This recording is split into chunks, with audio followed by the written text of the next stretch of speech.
kita akan move on to second topik, iaitu apa ya, sekejap I think second topik pasal 3D formulas. Okay, 3D formula ni secara ringkasnya macam kita cakap tadi, data ada 3, structured data, semi-structured dengan unstructured. Okay, bila kita nak guna 3D formula, maksudnya kita kena ada structured data.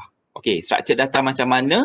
Structured data template dia ni yang template sama. Contoh, saya ada data daripada Januari sampai ke Mei. Okay, Januari, Februari, March, Mei. April saya tak ada because data tak siap lagi. Contohnya lah April tak ada data because still pending lagi, orang tak submit data April, so saya tinggal dulu, saya buat January, February, March, May. Okay, kalau perasan template dia sama, dia ada item apples, banana, orange, pineapple, grapes, and dia ada sales value dekat sini. Okay, January, February, March, May, sama data dia. So kita kena consolidate data untuk bagi summary table. Okay, saya rasa siapa-siapa yang macam ada banyak data, tak kira lah you ada 10 tab ke 20 tab ke, you boleh guna kaedah 3D formula ni. Sebab dia memang mempercepatkan kerja kita lah. Okay. And then kalau you ada business pun, mungkin ramai yang buat online business sekarang, you boleh record you punya sales every month. Okay. And then you boleh buat satu tab macam ni sebagai you punya summary lah. Okay. Boleh buat sebagai summary. Okay, kita clear dulu yang ni Dia ada dua kaedah sebenarnya. Okay. Bila kita nak buat kaedah yang lambat dengan kaedah yang cepat, kita compare. Okay. Kita nak total up, kita ada kaedah lambat. Kaedah lambat macam mana? Kita buat manual satu-satu, kita buat equal ni, kita buat yang ni, and then kita buat tambah. So kita pergi yang ni, kita klik yang ni, dan kita buat tambah. Okay. And kita klik yang ni, kita klik yang ni, tambah. Okay. Ini manual way. So bayangkan kalau you ada 100 data, macam mana? 20 data, kita tambah dengan Mei dah Januari, Februari, March, Mei. Okay, dah 4 kan. Okay, enter.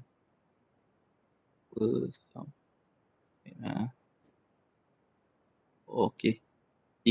Equal sum, I think sum. Okay. Sebab kita nak tambah semua. Okay. So, equal sum maksudnya kita nak tambah semua. Okay, daripada Januari, klik, comma. Then February, comma. Then March, comma. And then last kali Mei. Tutup.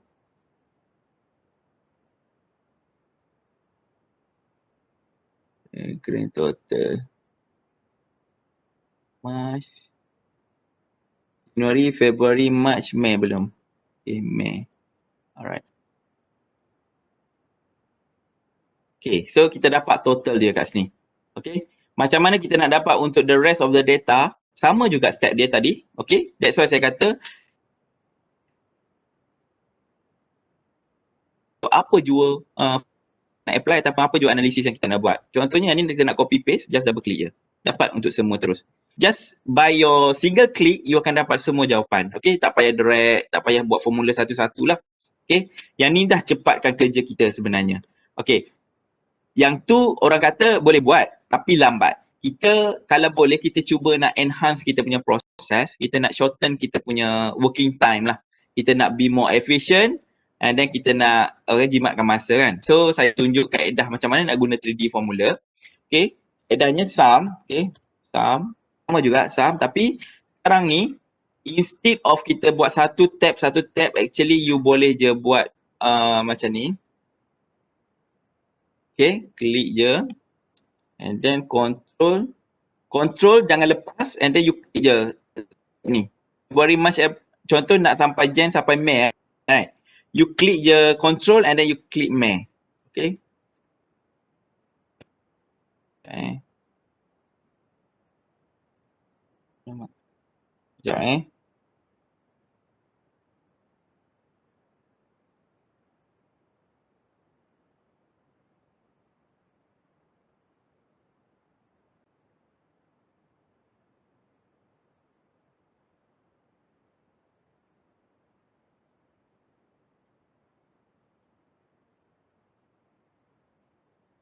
Okay. Kena shift, alright, sorry. Okay, so maksudnya bila kita nak guna function yang tadi, kita kena shift, okay? Alright. Okay, kita dapat jawapan yang sama. So maksudnya bila kita nak buat ni, kita guna sum function, okay, equal sum, and then you select je January punya data, contoh klik yang January, and then you tekan je you punya keyboard shift tu, jangan lepas tau. Tekan shift and then you pergi ke data yang paling last, contoh January sampai Mei kan. Tekan shift, January you dah tekan sini, shift, and then terus pergi ke last data. Kalau Mei lah, kalau you ada sampai December, you klik lah sampai December, so dia akan cover semua. Okay, dia akan cover semua, dia akan dapat macam ni. And then, you akan double click macam tadi lah. So, kita akan dapat jawapan yang sama. Alright. Jadi, bezanya formula dia, kalau yang ni kita buat by data. Contohnya sum, data 1, 2, 3, 4. Okay, cuma yang ni, beza dia terus pergi Januari sampai Mei, ikut tag. Okay, itu satu kaedah paling cepat. Lagi satu kelebihan kita guna 3D formula ni adalah bila kita ada miss out data, contoh Januari, Februari, Mac, Mei, kita tak ada April. Sekarang ni data saya punya April saya dah ada, okay? Semua 10,000 kat sini. Data April dah lambat sikit sampai. So, saya nak adjust biar dia reflect dekat sini. Kita tengok yang kaedah B ke ataupun kaedah C ni yang akan reflect the changes. Okay? Contoh saya nak move ke sinilah, March, April kan. So, saya move ke sini Saya move dekat April kat sini. Okay? Jadi Januari ada, Februari ada, March ada, April ada, Mei ada. Jadi saya ada complete data dah sekarang. So kita tengok grand total, ada perubahan ke tak.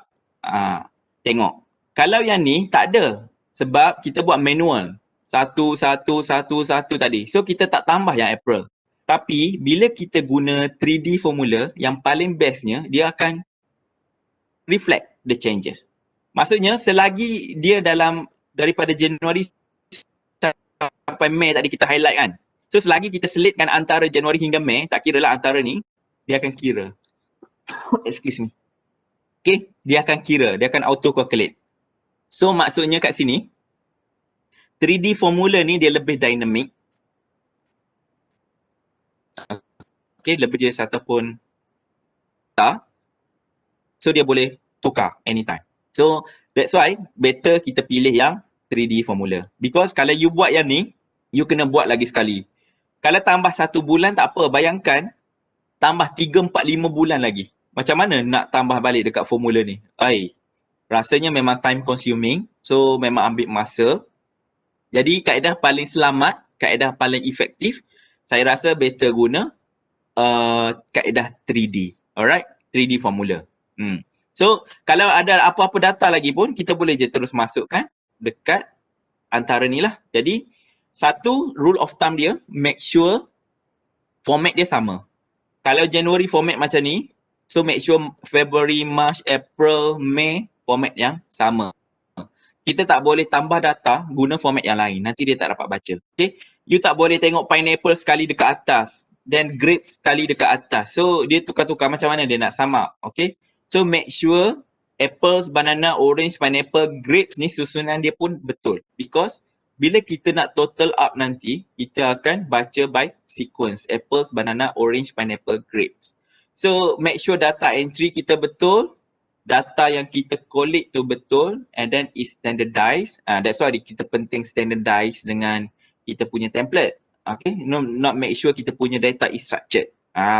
So this is important. Bila kita nak buat amendment apa-apa pun, bila kita guna 3D, kita akan reflect the changes. Contoh kalau saya tukar even yang ni saya tukar 20,000 pun, sorry, tutup kamera. 20,000 and then 20,000 juga. Okay. Contoh semualah 20,000 Tengok ada yang tukar tak.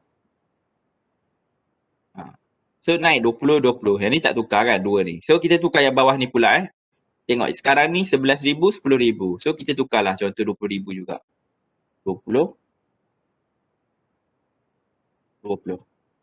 Okay. So semua April 20,000. So dia akan auto kat grand total semua 20,000 juga. So yang itulah yang menarik tentang 3D formula. Because kita boleh buat summary table dengan kaedah yang paling cepat dengan yang efisien. Yang tu yang paling penting. Kita nak accurate punya data tapi kita tak nak hassle. kita tak nak bazir masa semua, tapi kita nak buat kaedah yang selamat lah. Alright, so this is the way yang macam kita very memang sangat user friendly lah. Saya rasa tu je untuk guna 3D formula. Jadi boleh cuba praktikkan. Contoh kalau contoh kita ada data untuk setiap bulan. Contoh kehadiran lah. Contoh lecturer ni dekat-dekat akhir SEM ni mesti nak collect data. Nak tengok siapa yang tak datang kelas, nak bar ni, tak boleh ambil exam kan. So mungkin sejak daripada Januari, Februari, March, April, Mei, okay, by students punya list, kita tengok kehadiran dia. So normally kalau tak sampai 80% attendance, tak boleh ambil exam, betul tak? So mungkin boleh guna kaedah ni, 3D formula untuk come out dengan kita punya final summary table lah. Macam students pula boleh collect punya data, contoh buat eksperimen lah.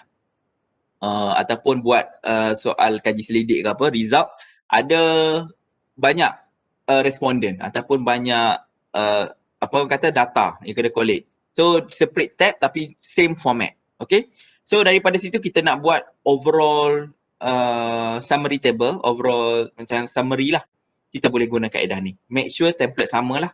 And then the data boleh summarize. Okay. Ini ialah kaedah yang paling cepat lah. And then next kita akan pergi ke next topic iaitu apa